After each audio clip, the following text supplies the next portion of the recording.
हारिस ने गुरूर को बाकी रखने की कोशिश की। अब भी मेरे पास बहुत कुछ है, वक्त बदलता है, मैं सब वापस पा लूंगा। हजरत सुफियान ने न तंज किया न बहस, सिर्फ एक बात कही, अल्लाह जब देता है तो आजमाता है और जब रोकता है तो जगाता है। वो आहिस्ता से चले गए, मगर यह जुमला दिल में चप गया। चंद दिन बाद शहर में मंडी का झगड़ा हुआ। एक काफिला जो हारिस को उधार माल देता था, उसे सामान देने से इनकार कर गया। सरमाएदारों ने उसका लेन देन रोक दिया।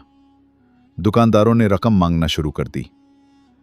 एक रियाया के सिपाही उसके घर आए और फरमान सुनाया, काजी शहर ने हुक्म दिया है कि तुम्हारी तीसरी दुकान पर कब्जा किया जाए कि तुमने कर्ज वापस न किया।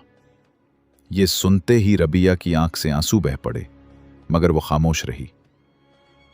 अहमद ने बाप के करीब आकर कहा, अब्बा, और कितनी दीवारें गिरेंगे तब समझोगे। हारिस ने कमजोर आवाज में कहा, अभी सब खत्म नहीं हुआ। मगर जबान की ताकत दिल की शिकस्त को न छुपा सकी। एक शाम जब हारिस अकेला दरीचे के पास बैठा था, दरवाजा दस्तक से लरज उठा। नौकर चूंकि जा चुके थे, उसने खुद दरवाजा खोला। वही बूढ़ा फकीर सामने खड़ा था।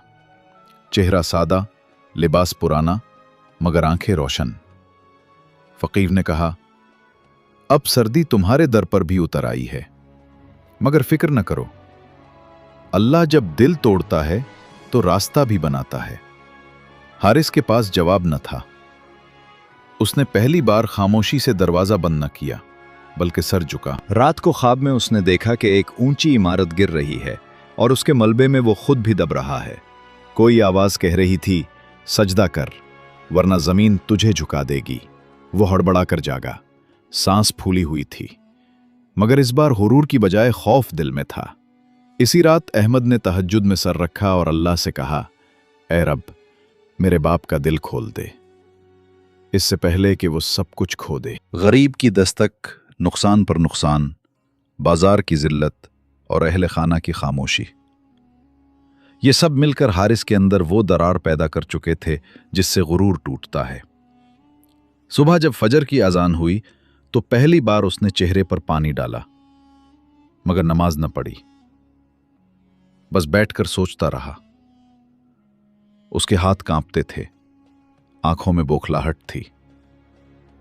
पहले लोग उसके सामने झुकते थे, अब उसके आने पर रास्ता देने के बजाय रुख मोड़ लेते।